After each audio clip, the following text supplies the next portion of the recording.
Welcome to Booklandia, where we review romance novels. This and every episode are chock full of oversharing and spoilers. Every episode is rated E for explicit.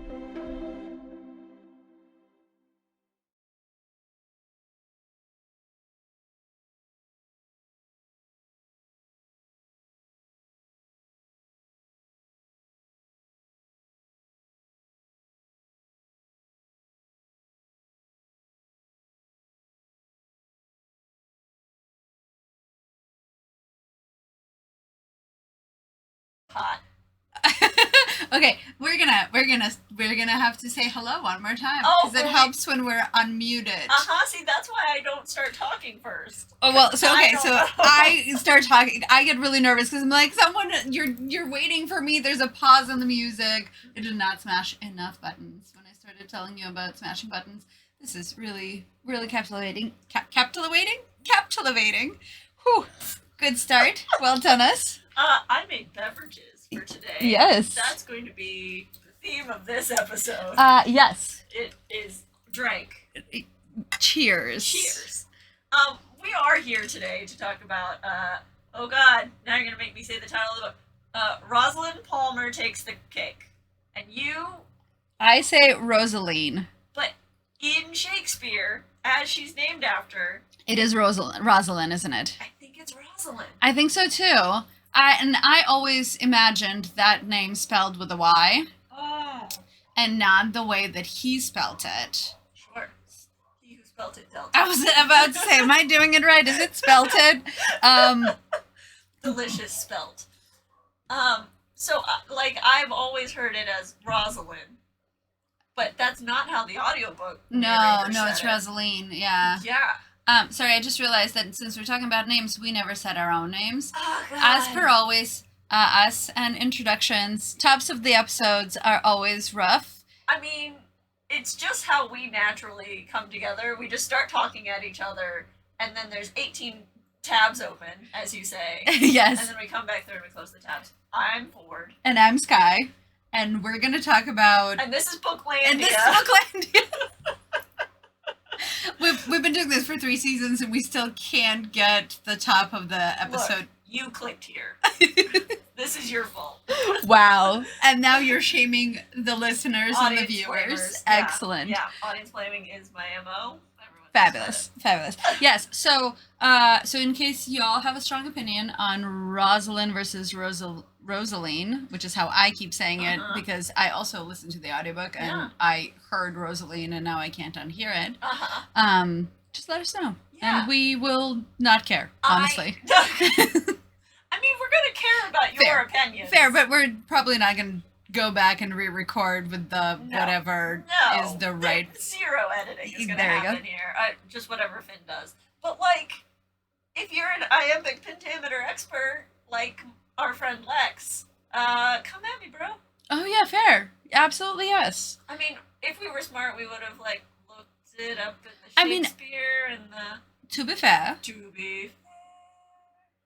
it is possible that her parents named her after the character, and it is pronounced a particular way in pentameter. That's true. But then she pronounces it whichever way is currently appropriate. Pleases. Exactly, precisely. I'm here for that. I stand that explanation. There we go. So, either way, would you like to tell us what the book was about? Yeah, absolutely. Do you want to do the timer? I would like to do the timer. Okay, great. I think. Okay. I would like Put to my glasses on to read this and everything because I'm getting old.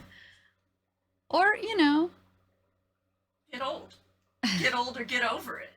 All right. Sorry. Here we go. All right, you ready?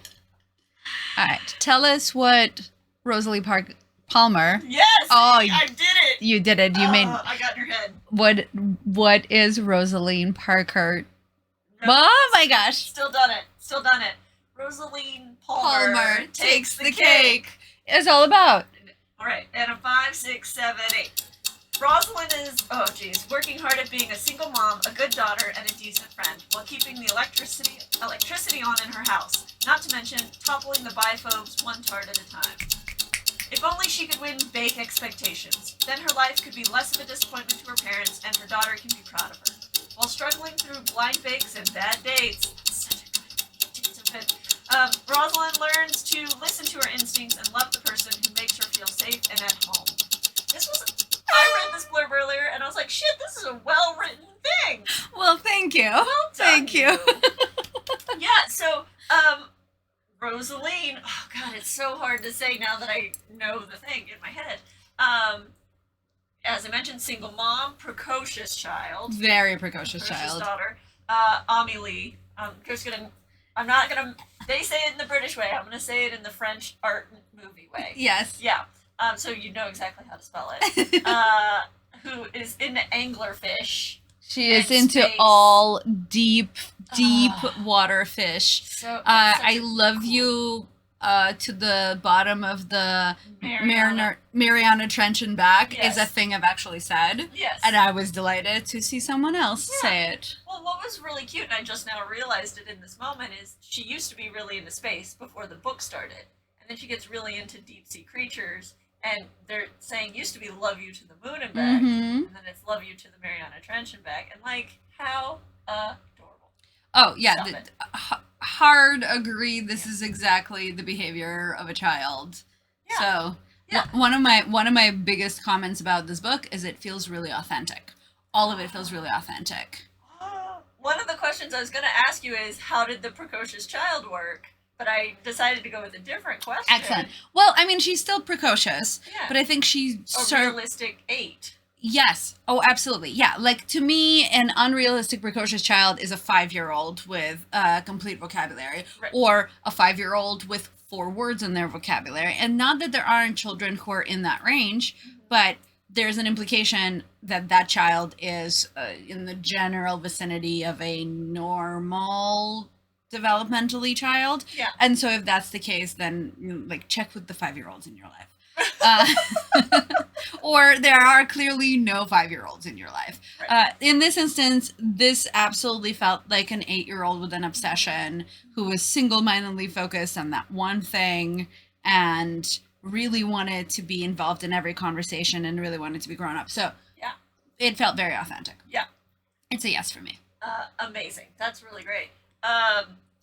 Single mom, she feels like she is not succeeding at life based on the parameters of life she was given by her parents and by society and blah, blah, blah, blah.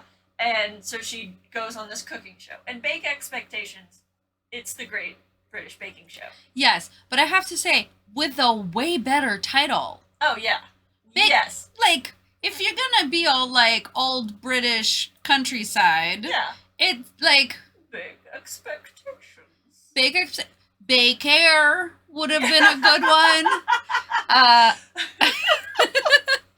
Pride and Profiteroles. Exactly. Yeah. Yes. So, just saying, dear Bake Off, there are many seasons, but immediately change your title. Right, absolutely. Also, a more streamlined TV show. What's the word? It starts with B. It doesn't matter. Where they only do 2 challenges. They do the blind bake and then the like signature bake, or the the really fancy thing at the end. Instead of the first one, like instead of 3 like Bake Off, they only do 2. They only do 2, though I feel like perhaps he cut it down for time.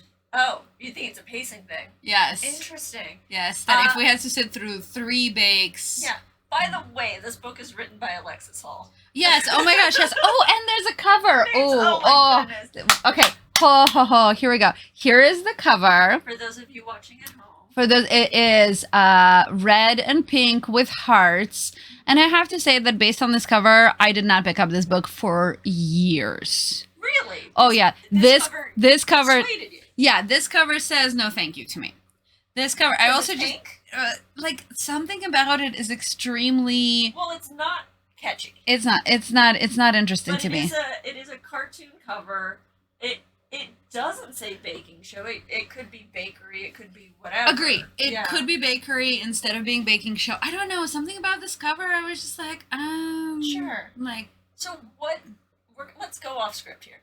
Why did you pick it up then? If the cover didn't do it for you? Well, I have loved everything that I've read that is Alexis Hall, so true. I Hard truth. trust in his work. Mhm. And B, you made me. Oh, that's right. It's my fault. Ding. So we're gonna peer blame you pressure. for this. Peer pressure, Peer for pressure. sure. Absolutely. Book club, peer pressure Yes. brought us here. But also, I think you're really excited to read the sequel because that cover is queer as fuck. Oh yeah, exactly. Yes. Yeah, in case you don't know, the sequel is called Oh, yes, let's do another name. Wait, his last name is Delancourt. Uh-huh. But what's his first name? Barry. Barry.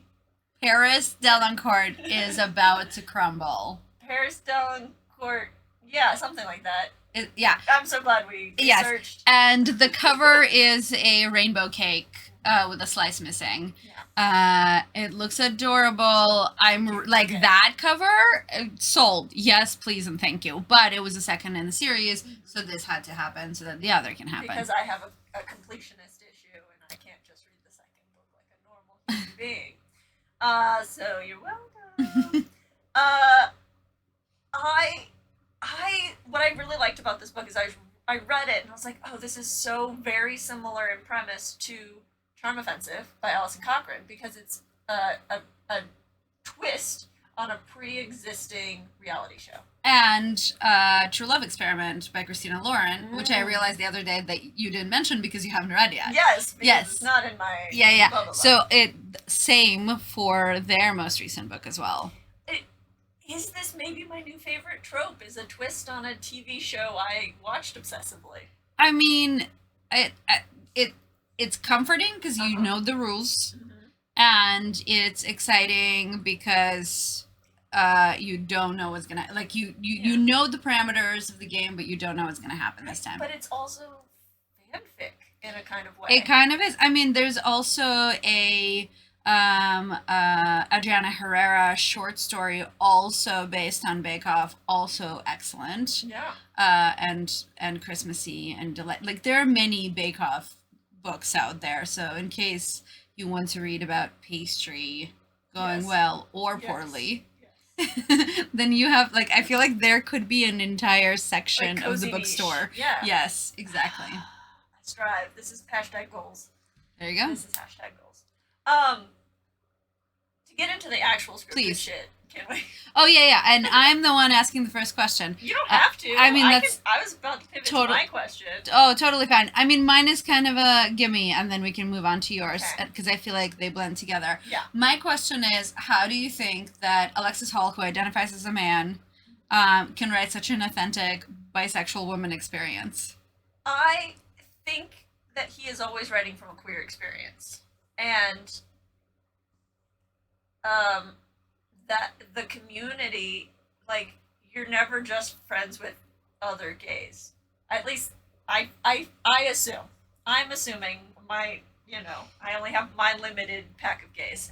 But as a non-binary person, I'm not just hanging out with other non-binary people. The queer community is a community of diversity within it. So I imagine it to be. I imagine his friend group to be a lot like the friend group from the Bridget Jonesy books. Yes, a boyfriend material and husband material. Thank you. Where it's a different flavor of gay. Every friend is a different flavor of gay. And so I am headcanoning that Alexis Hall has this really rich community of people that he listens to. He listens to their experiences, or he's witnessed their experiences, because this book has a lot of negative experiences for Rosaline, who is bisexual, and put into a lot of awkward positions because of her sexuality. And I heard that, and I was like, he has a friend, or he is this person who has been put in these really awkward situations because of his sexuality. And I don't know how he does it. He could just be a wizard. I mean, I think column A and column B definitely a wizard. Sure. What are your thoughts? I don't know. I should probably have done some more research on Alexis Hall to figure this out. I honestly, I'm okay with the Shroud of Mystery. I'm okay with him being behind the curtain on this. Behind the curtain, but not in the closet. Like that's not cool. Because he doesn't know us that, but also he does it. You're right that he just does it so well, and like fucking how how rude. How dare he? How rude. Exactly. How dare he? But also keep it up. Please. So so last summer about this time, I read his historical trans story, A duke for a lady. a lady for a duke, A lady for a duke. That way. and like fucking hell, like also a really great book, and so seamlessly and carefully and respectfully did a regency or a historical romance about a trans woman. And like obviously Alexis Hall is not a historical trans woman, but like I just verklempt. Is that the right word for that? Yeah. If you're fanning yourself a little, then yes. Yeah, just like confused and gobsmacked and impressed by what he can do. And his new book, Mortal Follies, just came out, and every time I have to send it back to the library because I don't have time to read it, it just like it hurts a little. Is it a historical again? I don't know. Oh, excellent! I don't care. It had his name on it, and Yes. so you're into it. It does. I hate to break it to you. Have a pink cover. Okay. I mean, not all pink covers. Are created Because equal. like red, white, and royal blue, also pink covers. So But very different. yes, not all pink covers are created Is equal. this our season of pink covers? Oh, okay. Now I have to go and look for pink covers for everything. I'm just kidding. J.K. Rowling. Ew. Why did I do Ew. that? So as I mentioned, the main character Rosaline is bi, and this book is stands out from the crowd immediately because it's not just one of those I'm bi and goodbye. Like it's not he only mentions it once, or the character only mentions it once and it never comes up again. It comes up kind of constantly. Mm-hmm. And she is out and proud to be out, and her kid knows that she's out, and she tells her partners that she's out, and she like tells strangers that she's out. But she's also, because she's so out about it, is put into these very awkward social situations, like at the pub with her romantic partners constantly. And as our resident bi, I would love to hear your thoughts on that, and how did the representation feel to you? Are those social situations like, did those feel real to you? I mean, as per my Platform. question, As per previous email. previous email, his presentation of what it's like to be a bisexual woman in the current moment are extremely accurate. And as you were asking the question, I began to wonder if it is the experience of just the bisexual community or every queer person that when meeting a new person, you have to out yourself every single time, and that there is an assumption societally of heterosexuality, Yeah. and that every person who is not heterosexual has to figure out how to work it into the conversation, not super awkwardly or yes super awkwardly, their queerness. Right. And I think I hate that the most about our society. I hate that I feel obligated to stand up for myself in some way in every conversation with like a hey hooray, and then like I get awkward Was this a questions. rainbow flag? It was waving a rainbow flag. The hey hooray. Pride, everybody. Yes, happy Pride indeed. But like Yeah. and it is always awkward. Because there's always a follow-up question, and then you have to like handle the follow-up question, and sometimes they're really terrible follow-up questions. Yeah. Like, I don't understand. You mentioned that you're bi, but you also have children, and I'm like, the two aren't mutually exclusive unless you want them to be, I guess. But also, what would make someone put that sentence together? And then put it out into the universe to someone. Right. And yet, that sentence has been put into the universe towards my face multiple times. Right. It makes me think about, the first time I understood, well, I didn't understand, the first time somebody referenced gay culture to me as a child, it was about queer coding. Now looking back on it, and it's that gay men always wear earrings on their in their left ear. Like, if you don't want to out yourself, you queer code in some way. And I think that in the current culture has become very muddied as queer coded fashion has become more popular. And I think as the younger generation is embracing and sort of dissolving that boundary. And so, like, you know, I've watched this video of, like, how do you know a queer person? Oh, they have rolled up cuffs on their pants. But, like, now I'm just watching all these hetero straight people. I have rolled up cuffs on all of my pants, and I realized that this invalidates itself, as I am a queer person, but I'm also a short person. Sure. So the cuffs are really not Right. related to my queerness. Right. They're just related to my inability to hem pants. Right. So there is this thing where, like, you could try queer coding, but is it actual, like, Right. conveying? Is Yeah. it coming across? And I think that I don't know, I choose to either not, I try not to internalize someone until they, like, to tell, are you queer or not, until they tell me they're queer or not. But sometimes you're like, your gaydar's going off. Yes. Right. I like that your gaydar was really high pitched. It's It's a sus. It's a sus. I'm like, could be. Although I have a really bad one.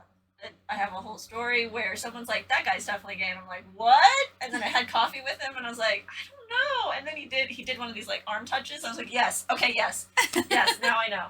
Now I know, definitely gay. There you but go. Didn't ever think about it. Right. I never categorized him one way or the other. But what does it matter though? No. Right. And I think that's the bigger thing is that a lot of I'm going to bring this buzz back around to the book. A lot of the book centers over what do people think about my actions and how much my actions in the sentence, or Rosaline's actions, and how much does it matter to Rosaline? Like, how much is she basing her self-worth on the reaction of others? And especially in the beginning of the book, it feels like she needs for people to see her authentically and to hear her authentically, and she's trying to find a way to be her whole self without people being like, but you're not a doctor, or you're not a college graduate, or you're not a good mother, or you're not a partnered mother. So whatever it is, or you're friends with your ex, like whatever it is, there's all of this expectation of her. And so she constantly has to be like, I'm this, this, and this, because she isn't the other things. And I think that's true of a lot of people, not just in the queer community, but altogether, that feel like they have to be loud so that the noise that is society at all times can be a little quieter, says the person with the blue hair. Queer coding? What? We'll never know.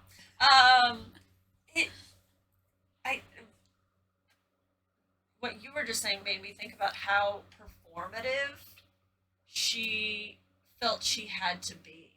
And then her arc over the course of the story became, this is just who I am. Right. And she, like, settled into enjoying her life instead of letting society tell her how to enjoy her life. Yeah. And that really resonates with me, because that is a big part of my queer journey, and just my human journey of, like, fuck society's expectations, because they're messed up. It's messed up. I could do this. Is not a time for my TED talk. It's not a time. So this book. So I'm probably going to rate this as a 5-star book. It lands really somewhere between 4 and 5 stars for me. It is because it broke so many of my expectations of what a romance novel is. And one of those is like the arc that we had as readers, or at least this is my experience as this reader, where I'm like, Alan, he's the love interest, this is the meet cute, oh my god, they're on a hay truck and the band banter is so witty, and I'm like, oh my god, it's so charming. And then I'm like, wait, Alan is not great. Is he still the love? Do I like this book even? I'm gonna keep going. I'm gonna stick with it, but I'm really starting to like Harry more. I'm shipping Harry. I need this to happen, Alexis Hall. And like, and Harry as a love interest, it had to grow on me, and I had to tackle, I think, some internalized classism. Like, there were some definite things I was like, well, Helen's obviously the better catch, quote unquote. But Harry is the better guy. Harry's the better guy. Harry's the better guy, and it was such an interesting book to read and process for myself.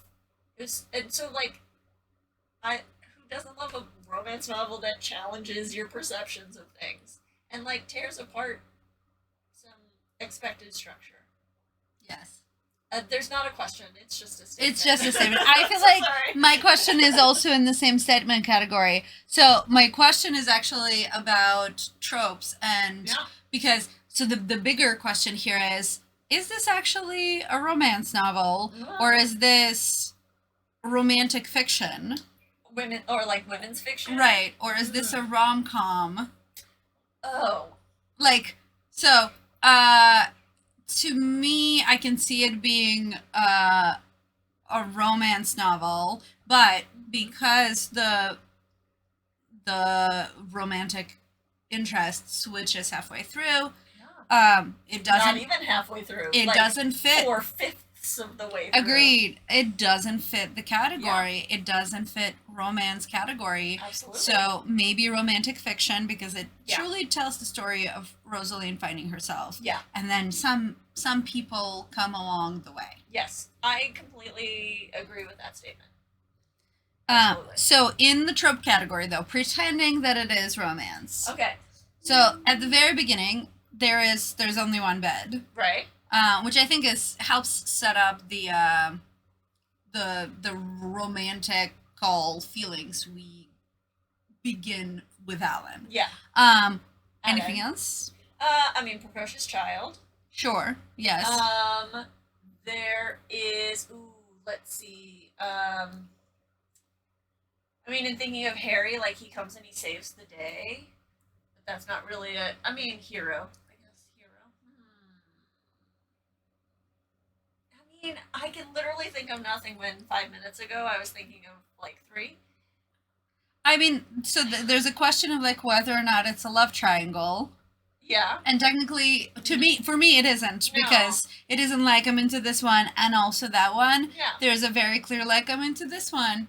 I'm no longer into this one. Now I'm into that one. Yes. I mean, there was always like she was dating Alan and she recognized that Harry was attractive, but she is a monogamous person and says she's a monogamous person and doesn't let herself cross that line. Yes. So like really respect that.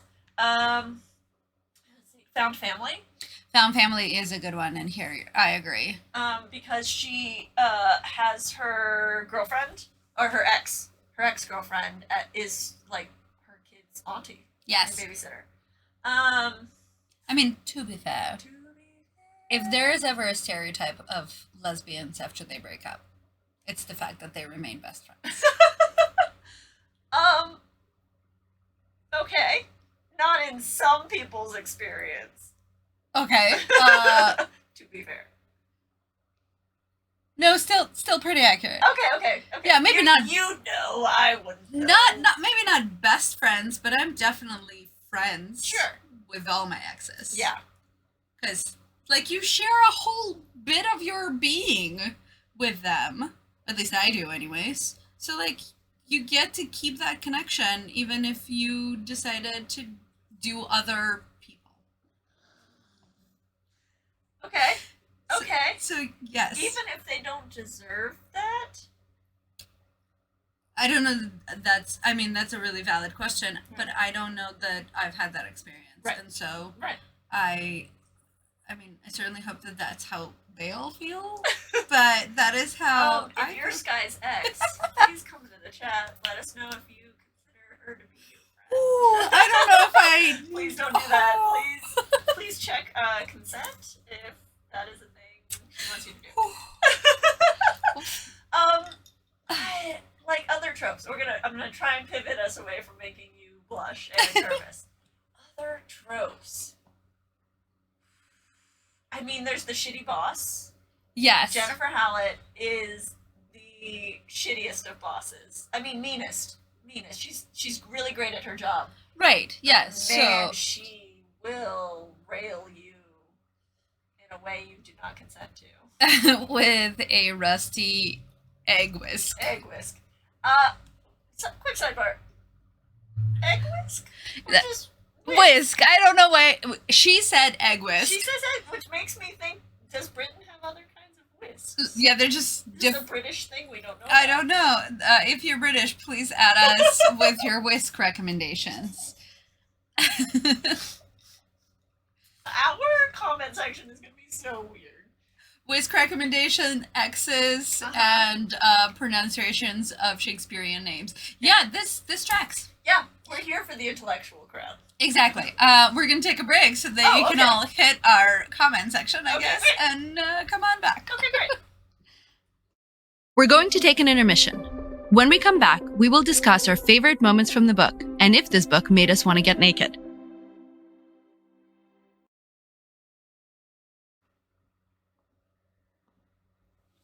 And we're back. Are we unmuted? Thank you for double checking. We are, yes. Okay, yes. Yes, Excellent, I've pushed all the buttons this time around. Excellent. Yes. I want to come back. So we're talking about. Oh God, here we go. Rosaline Palmer Takes the Cake by Alexis Hall. Yes. Oh my God, I'm halfway through this orange drink. Amazing. Before we get into our hot takes and most compelling things, I want to talk about the audiobook. Mm-hmm. Because I listened to the audiobook. I think you Mhm. listened to the audiobook I too. did too, yes. This audiobook was one of the best audiobooks I have listened to. Hmm. I really loved this narrator, but also there was some production value that just tickled me pink cover. Like, the end of the book, the epilogue, which is the final chapter, they don't call it the epilogue, but it's the epilogue, is the Where Are We Now portion of the Great British Baking Show. Mhm. So-and-so is doing this, and so-and-so is doing that. And it's the final chapter, but they underscored it like they would that part of the episode if it was a real TV show. Mhm. And usually in audiobooks, the underscoring is, this is the end of the book, stop listening. Mm-hmm. But it wasn't. It was the last chapter. And I just was so charmed. Can I tell Yeah. you that I was listening to it and the music began, and I thought that somebody next to me in their car had their music too loud, so I paused Uh-huh. and realized that the music went away. Uh-huh. And so then I re-racked to the beginning of the chapter Yeah. to play through it again because I 100% thought that something went wrong Yeah. and not that this was intentional. So I don't know how, like, if that speaks to the surprise factor of it or to the, maybe I needed a gentler fade in or something. Mm-hmm, mm-hmm. I mean, I was jarred. I was like, oh, it's the end of the book. But she just said chapter 30, whatever. I guess I'll be listening. And then I was just like, oh, that's what this is. It was just charming. This book is so charming. It like played into the Great British Bake Expectations. Great So well. British Bake Expectations. Yeah. Don't sue us.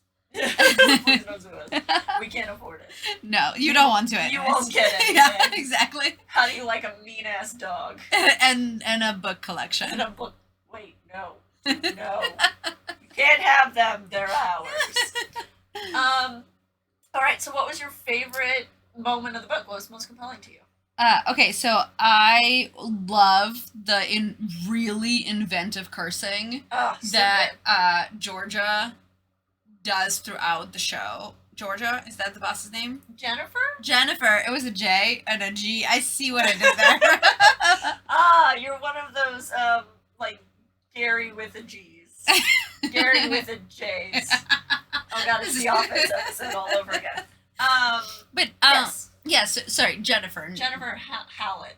That's it. Here's the audiobook thing, is I don't know how to spell anyone's name. Right. That's been really hard. But her really inventive expletives. Oh, so. There were so many where I had to pause and be like, did you all hear this one? And did you catch this one? And how clever is that? So I love them. That isn't what makes the book most compelling, but it is my favorite part. It's what kept you going. It is what kept me going in the dark parts. There aren't that many dark parts, No. but there is content warning is, I feel like, necessary for emotionally abusive parents. Yes. There is one really like a sexual encounter that is not consensual. So there are some things in this book that are a little bit heavier than like lighthearted, fluffy things are. Yeah. But yes, so in those moments, I just kept thinking of all of the terribly clever ways that they were going to get chewed out, and they did not disappoint. Not at all. I really liked Envita, which was a surprise because when we first met that character, I was like, oh no. And like Really? it's gonna be a really annoying one, and we're gonna like have way too many scenes with this character, and I don't want it. They're just like it's not no. And then she was so charming Yeah. and great. Yeah. And I will always be here for the manic pixie friend. yes, that is exactly the descriptor for Envita. She is the Manning Pixie friend. That is exactly it. Yeah. And maybe I was so reticent to read her stuff because I am probably the Manic Pixie friend for some people. No comment. Just kidding. I'm just kidding. I would never call you that to your face. Excellent. No. I just get really excited about other people's stuff, and that feels like a lot when it's on the page. I'm like, oh, that is so much. I should dial that down. I liked that Envita was like boy crazy and not afraid to be boy crazy. Like she was just like, that guy's hot. Look at that guy's arms. I bet he rolls dough. He could roll me over. Like and she was like, I was here for it from the beginning. Like if she wasn't engaged at the end of this book, I would be like, that she needs to be. She needs her own book. She needs her own book. Absolutely. Yeah. All right. For me, I was really all about this book from the meet cute banter with Alan, and just like swooning over that. But then Harry came along, and I was like, "This is a really good guy. I like this really good, steady guy." And then I was like deep sighing over the like conscientious things he said, and like how he could take a note. Well, he overreacts a little on taking a note. Well, many times, but yes, he then comes back and says, comes "Hey, back. I overreacted about that." But like, even when she was like, "Don't call me Bird" or whatever it was, Yeah. and he starts calling her. No, she said, mate. "Don't call me love." Love. And then he tries Bird, and Yeah. she's like, "That's not better." Yeah. And that's how he ends with mate. Yeah, and it was great. I mean, I did like that he called her mate because it's so not usual. Yeah, absolutely. So like, and it became like at first it was like I got to keep you in the friend zone, mate, and then it became like a pet name, and then it like mate is this double entendre of a word, and it's just very clever to be the one that he landed on. Yes. And so I am charmed by the characters that Alexis Hall makes. It's an overall global thing. They're picking a single thing. I mean, they did have to run away from a terrifying goat. Which is hilarious. Hilarious. Like, Madcap. Yes, like one of the most British, though not the most British, I know. adventure that he's written and we've read. Yes. But it's close. It's Right. close. The goat situation is very close to Yeah. the most British thing. I will have to also, content warning, you do have to know some Britishness. Yes. There's some deep cuts. I'm like, I don't know what that is, and I am driving and cannot look up whatever this term was, or this, like, type of candy bar or something. Yes. So- There's a little bit of colloquial usage of like what's a jammy sandwich, Yes. and Yeah. things like that. Yeah. Uh, Thank you for, by the way, explaining what a jammy sandwiches. was, Well, yeah. I don't know all of them, but I did know that. Oh, hobnob was the other one. Oh yeah, don't know what a hobnob is. I'm imagining it's like a lady finger, but it is painted like a gremlin. I don't know I why. think it's closer to a Twix. Yeah, that makes sense. But what about a cookie that is painted like I mean, that I think is just called a goblin biscuit. Goblins. Old gobbers. I also liked that Harry was very deeply a football fan, and he was like his team for life, Yes. and that he lost some sort of bet, and he had to go to an Arsenal game, and it was called Taking It Up the Arsenal. And I just the sports are so gay, and if we don't keep pointing it out, who is going to? Fair. Sports so gay. All right. So, what was your hot take of this book? Did you get naked? Oh, sorry. My hot take is yes, read this book. Yes. Did I get naked? Not at first. It like Right. You were not Alan. not from the Alan. jump. He gave me the Spidey sense tingly bad guy vibes. How dare you? From the beginning. Yeah, there's just something about the misogyny of it all.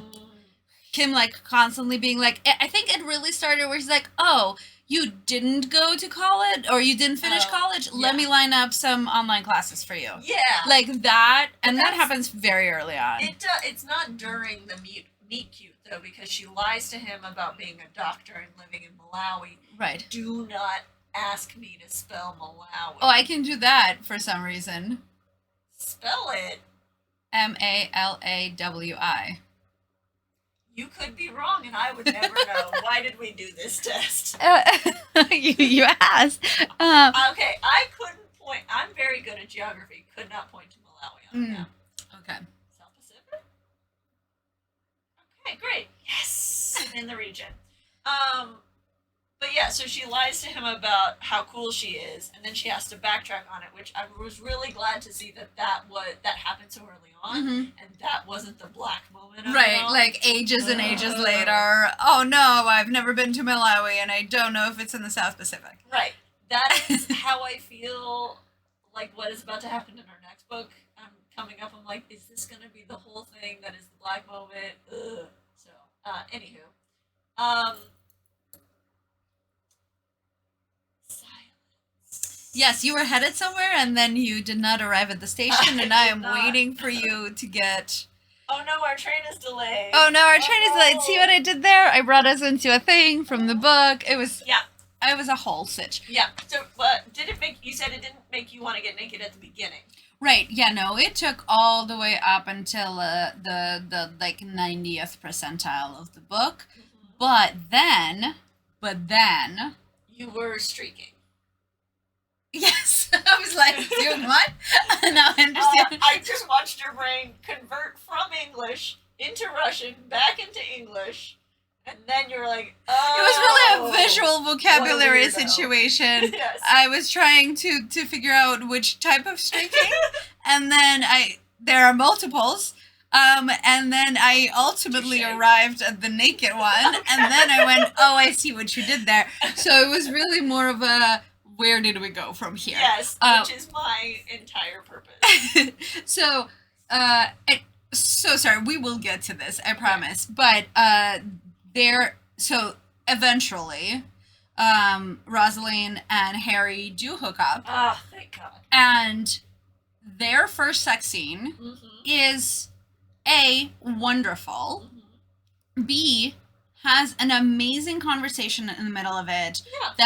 that serves so many purposes, and exposes the preconceived notion that sex is penetration. Exposes the preconceived notion that she carried inside of her, that men, particularly heterosexual men, only count it as sex and Right. only want penetration, Right. and aren't interested in the whole person and their physical sexual well-being. They're just interested in putting it in and taking it out. And the fact that he so blatantly rejects that. Yeah. And I mean, also the rejection of reciprocation. right. Yeah. Yes, that he isn't interested in his pleasure, he's interested in her pleasure, and by extension, his own pleasure, Yeah. which is how it feels in my brain. Like, I was like, yeah, that feels like a normal response. His response, not hers. Sure. Not her, like, self-criticizing at all times. Right. But my favorite part, okay, I have many favorite parts in that scene, but I absolutely loved where, so in the middle of them undressing each other, she realizes that she has no condoms, and that's when they start having a conversation about what is sex. And then she says, I've ruined the mood, didn't I? And he says, your tits are out, and I'm a guy. Yeah. And I was like, I mean, that is my response. If someone is topless in front of me, that is the response. Tits out and I'm a guy. Yeah, that is how my brain functions. I didn't realize there were other options. Right. Like, I was like, yeah, no, the mood is not ruined until you want to ruin. Like, if, Right. Yes. Right. It can always be resurrected. It can always be resurrected. Yeah. And I realized that that's a very, like, it's a comment from a person who is very sexually, I don't know, interested? That's the word. Right, like people who are closer or further on the asex ace scale would be like, no, like the mood is ruined. Right. For me, You're deeply allosexual. oh, very much so. Yes. Great. Yes, and so yeah, if tits are out, I'm gonna reverse all stops back to full engine ahead. That worked out. That was a whole marine time thing that worked out. Dare you do a complete period? And then my other favorite part about that scene is how casually he's like, what's in your nightstand drawer? Like, what toys can we play with together? Because for some people, it takes ages, if ever, to get to a comfort level with their partners in which they don't just penetration. Or their own vagina, or their own personal bodies. Like that, it for some people it takes ages to be comfortable enough to be like, and toys. And so for him to be like, and toys is the beginning of the conversation. Yeah. And for her to be like, but aren't you like emasculated by the vibrator? And he was like, nope, that's not how vibrators work, which is true. That is not how vibrators work. Yes. Yeah, no, it was really great. My only problem is that it was the only sex scene between them. Yes, agreed. Yes, could have used more sex scene between them. Yeah. Yes. Like that's the only negative of my hot take. Yeah, because like they I wanted more climbing Harry like a tree. Yes. He's strong. He's electric. Like he's an electrician. He's electric as slightly. He's electric. He's electric. He can put his finger in the plug and he knows what all the holes do. That metaphor also works. Thank you. I just came up with it right now. So like once I stopped liking Alan, every time she would go to bed with him, I was like, I don't want to be here. Right. Agree. Yes. When she just like, this is a perfunctory distraction for him, and I am just the tool for that. Well, I didn't see it like that. The thing that really impressed me about this character is that she was always people pleasing, except when it came to her pleasure. She never went to bed with Alan if she didn't want to or wasn't 100% into it. Her reasoning might have been a little muddy, like, oh, I ignored him and he must feel really bad, but like she still always wanted to be there is how I read it. It was never obligatory sex. I mean, there's one comment that she makes. It's like, oh, I should probably disagree with him, but instead let's just have sex. Right. Like she chose the path of distracting him and herself from her actual thoughts and feelings. Yes, but it was never. I don't know. I maybe I quantify that as less negative than having sex just to keep the guy around or keep the guy interested. I mean, there are a couple of comments that she makes that made me feel like that. Like she was like, "Oh no, I went on an adventure with my friends instead of going to his room. Now I have to go to his room." So that we can have obligatory, I'm still keeping you around sex. I didn't read it as that, but as he's my obligatory like boyfriend time Right. rather than sex specifically. So yeah, maybe this is something else I need to think about and unpack. But like, yeah, I saw a lot of empowerment in her sexuality where she didn't have empowerment other places in her life.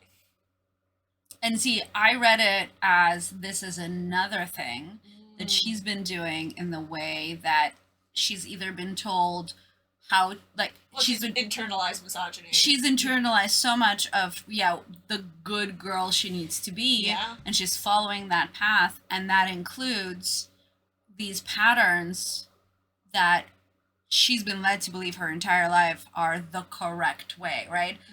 He's a nice, good guy, and to Good keep him job, around, I need to put out, and so she does. Yeah. And so a lot of it was, to me, it read a lot like she was in sleeping with him, she was keeping him in, like she was being true to the expectations that others had of her, including when the first time he calls her his girlfriend, it is in a combative way when she's talking to Harry.